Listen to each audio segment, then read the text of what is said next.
select hang ni hapo kaboong delete your account. Hang ni pen kata tu delete your account.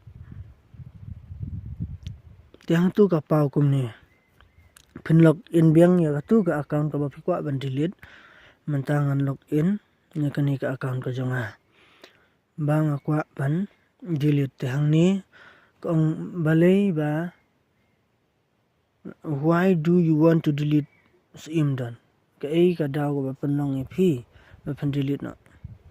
Tiang ni too many ads, too busy, too distracting, privacy concern, want to remove something, concern about my data, created a second account, trouble getting started. Hang ni pen jadi kini ko baong concern about my data. Tiang tu pen ri antar biang ya tu password ujung pi. Nang ta